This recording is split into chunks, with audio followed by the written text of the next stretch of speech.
Hello aspirants, welcome to unlock GS academy. ये है आपकी मेंस आंसर अप्रोच यानी कि मास सीरीज, जिसमें हम यूपीएससी मेंस के क्वेश्चंस प्रैक्टिस करते हैं। ये सेशन है आपका वीक सेकंड का सेकंड सेशन, जिसके अंतर्गत हम जीएस पेपर 2 के क्वेश्चंस डिस्कस करेंगे। आज के इस सेशन में हम 3 क्वेश्चन प्रैक्टिस करने वाले हैं, जिसमें से तीनों क्वेश्चन रहेंगे भारतीय राज्य व्यवस्था खंड से।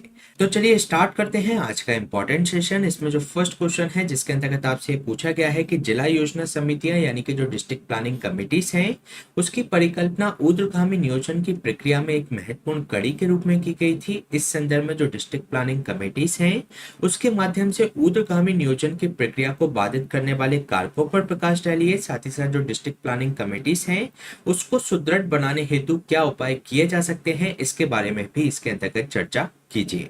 तो इस क्वेश्चन का आंसर आपको 250 शब्दों में देना है, जिसमें आपको जिला योजना समितियों के बारे में चर्चा करना है। साथ ही साथ आपको यह बताना है कि इसकी जो कार्य है ऊर्ध्वगामी नियोजन का, तो उस प्रक्रिया को बाधित करने वाले कारकों के बारे में चर्चा करना है। और आपको यह भी बताना है कि हम इनको किस तरीके से सुदृढ़ कर सकते हैं।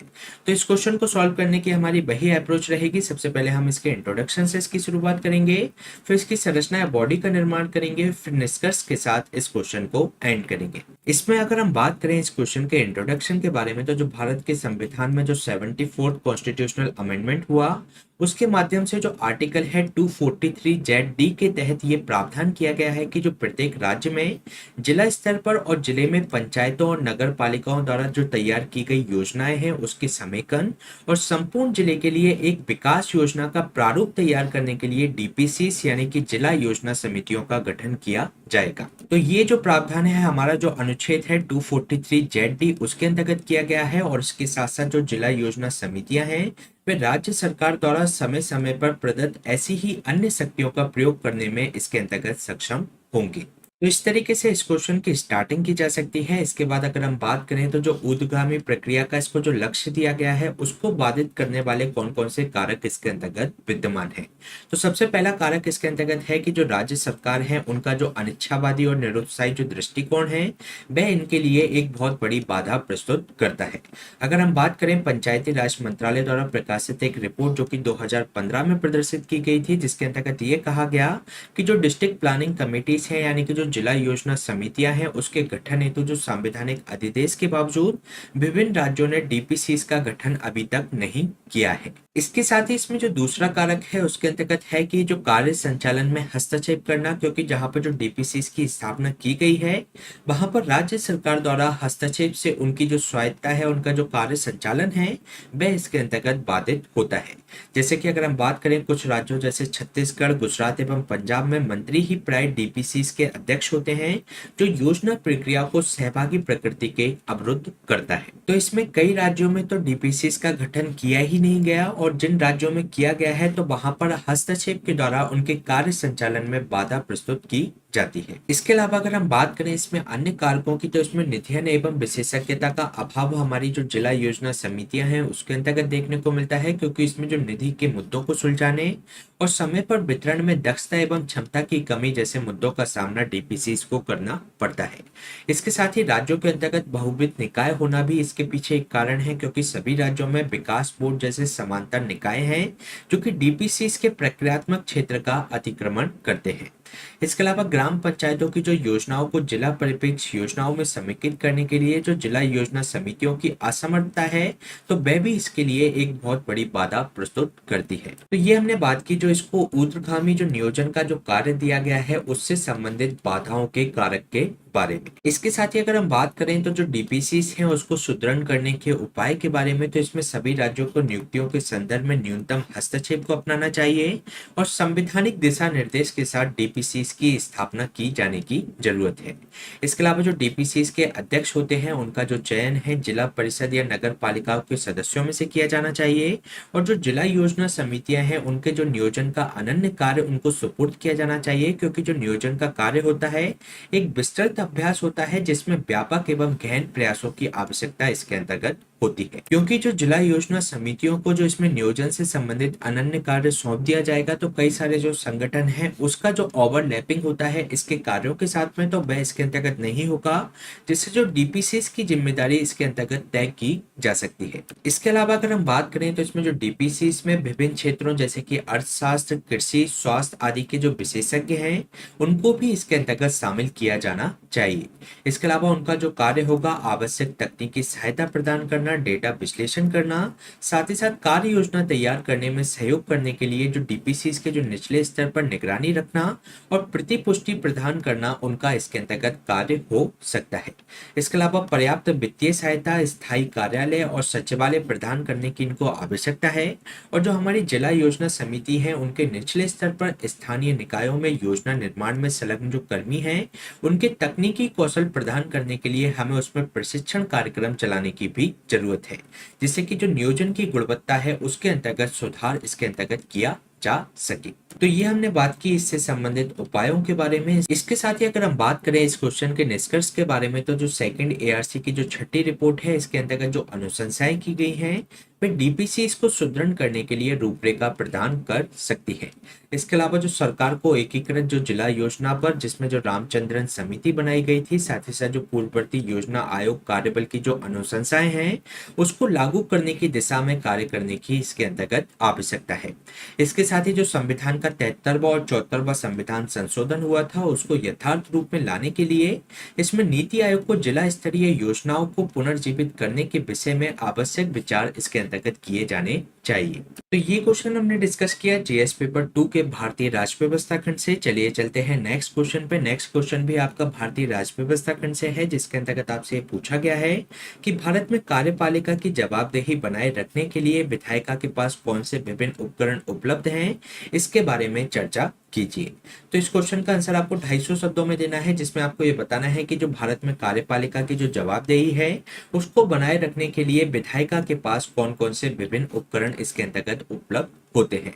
तो इस क्वेश्चन को सॉल्व करने की हमारी वही अप्रोच रहेगी। अगर हम बात करें इस क्वेश्चन के इंट्रोडक्शन के बारे में, तो जिस दलीय दलों के गठबंधन को लोकसभा में बहुमत प्राप्त होता है उसी के सदस्यों को मिलाकर संसदीय लोकतंत्र में एग्जीक्यूटिव यानी कि कार्यपालिका का गठन किया जाता है, जिससे कि कई सारी जो पावर्स हैं वह एग्जीक्यूटिव को मिल जाती हैं। इसके अंतर्गत जो विधायिका है वह कार्यपालिका को अपनी शक्तियों का अनियंत्रित और मनमाना प्रयोग करने एवं संसदीय लोकतंत्र को मंत्रिमंडलीय तानाशाही में बदलने से प्रतिबंधित करने के लिए कई सारे जो चेक एंड बैलेंसेस होते हैं विधायिका द्वारा कार्यपालिका पर लगाए जाते हैं। इसके अंतर्गत जो कार्यकारी जवाबदेही होती है उसको विधायिका द्वारा विभिन्न स्तरों पर लागू किया जाता है, और जो जवाबदेही को नीति निर्माण के दौरान या कानून या नीति के क्रियान्वयन के दौरान किसी भी स्तर पर इसको लागू किया जा सकता है। तो इस तरीके से इस क्वेश्चन की स्टार्टिंग की जा सकती है। इसके साथ ही अगर हम बात करें इसके अंतर्गत भारत में जो हमारी एग्जीक्यूटिव है उसको जवाबदेह बनाए रखने के साधनों के बारे में, तो इसमें जो फर्स्ट साधन है वह है बहस और वाद विवाद के माध्यम से, क्योंकि जो हमारी विधि निर्माण की प्रक्रिया है उसमें जो विधेयक होते हैं साथ ही साथ कार्यपालिका द्वारा जो बनाई गई नीतियां होती हैं तो उसके क्रियान्वयन से संबंधित बहस या वाद विवाद संसद या विधानमंडल के अंतर्गत किए जा सकते हैं। अगर हम बात करें तो संसद के अंतर्गत एक प्रश्नकाल होता है यानी कि जो क्वेश्चन हावर होता है, जिसमें मंत्रियों को सदस्यों के प्रश्न का उत्तर इसके अंतर्गत देना होता है।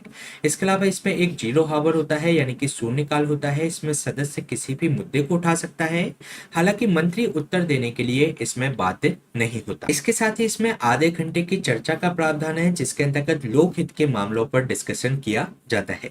इसके साथ ही एक स्थगन प्रस्ताव भी होता है, जिसमें अत्यावश्यक जो लोक महत्व के मुद्दे होते हैं उस पर ध्यान आकर्षित करने के लिए इसको प्रस्तुत किया जाता है।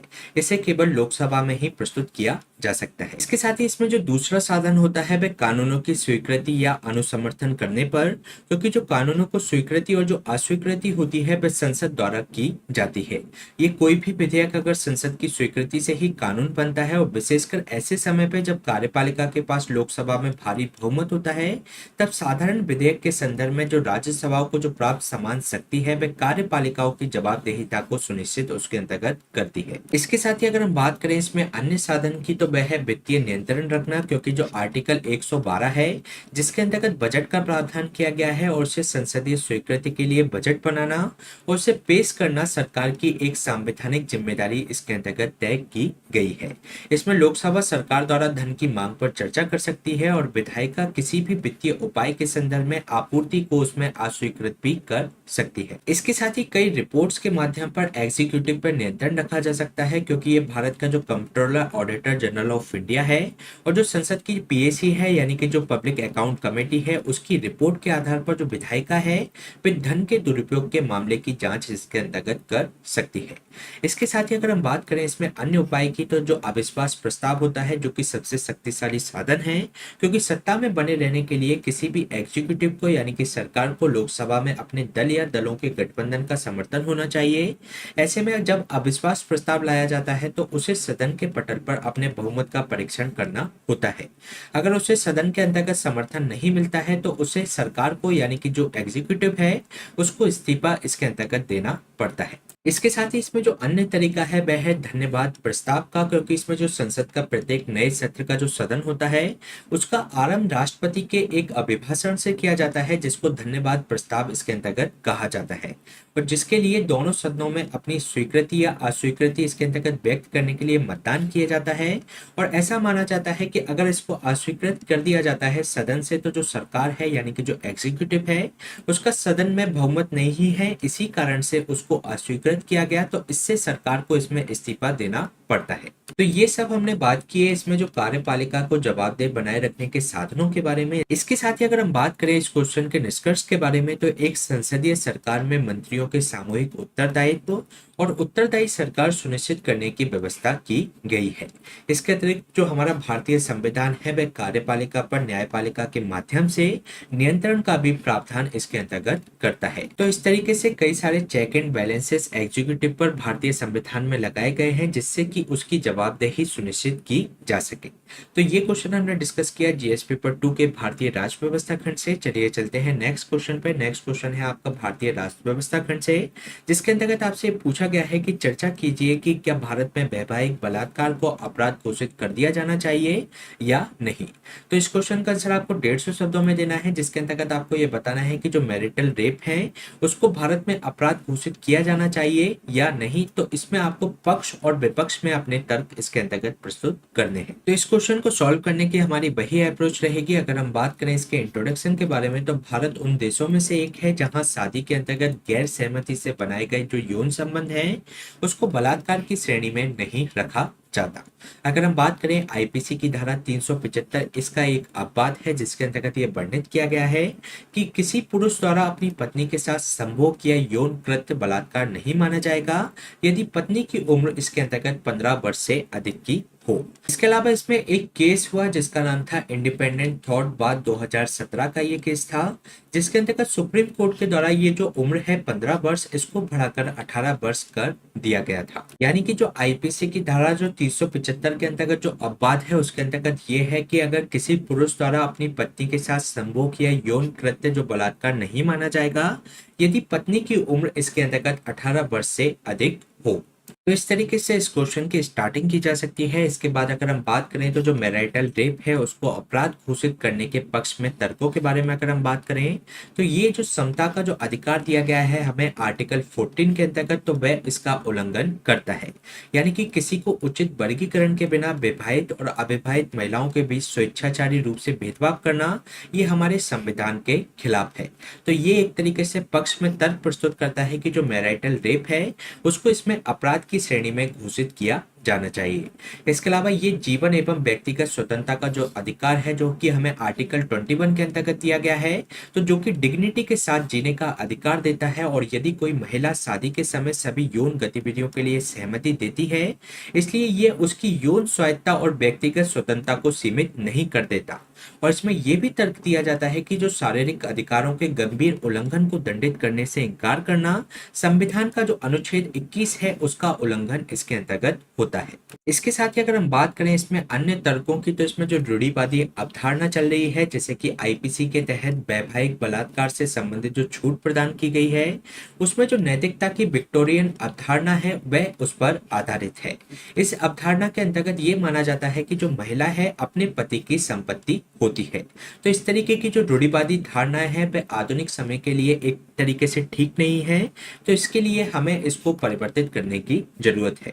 इसके अलावा अगर हम बात करें जो हमारे एक्सपीरियंसेस से हमने इसके अंतर्गत क्या सीखा है, तो इसके अंतर्गत जो अनुभवजन्य साक्ष्य हमारे पास मौजूद है, जो हमारे नेशनल फैमिली हेल्थ सर्वे 5 के जो आंकड़े हुए हैं उसके अंतर्गत ये बताया गया है कि जो विवाहित महिलाएं हैं ये बड़ी संख्या में यौन हिंसा का ये सामना करती हैं।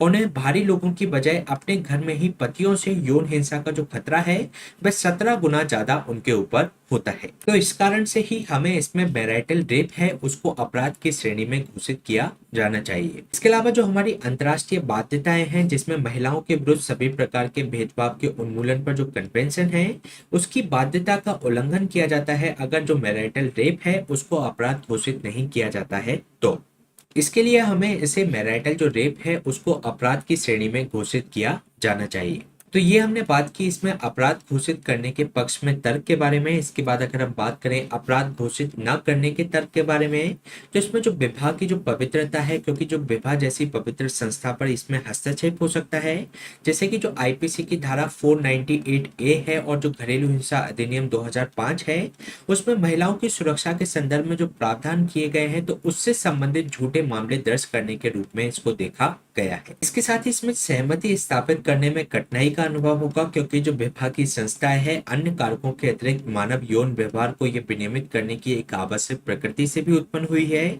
इसलिए इसके साथ यौन संबंध बनाने की वैध अपेक्षा भी शामिल हो जाती है। इसके अतिरिक्त इसकी जो निजी प्रकृति है, गवाहों का अभाव इसके अंतर्गत होगा और जो पति पत्नी जो शब्द की लड़ाई इसके अंतर्गत बना देगा, तो ये एक तरीके से सहमति स्थापित करने में इसमें कठिनाई आएगी। इसके अलावा इसके दुरुपयोग की भी संभावना होगी। पत्नी द्वारा पति के खिलाफ झूठी शिकायत इसके अंतर्गत की जा सकती है। इसके अलावा जो पारिवारिक कानून के ये विपरीत होगा, क्योंकि एक विवाह एक अद्वितीय रिश्ता है जो कि विभेदक व्यवहार को सही ठहरा सकता है। बिना किसी कारण के यौन संबंध बनाने से इनकार पारिवारिक कानून के तहत क्रूरता की श्रेणी में इसमें रखा जा सकता है।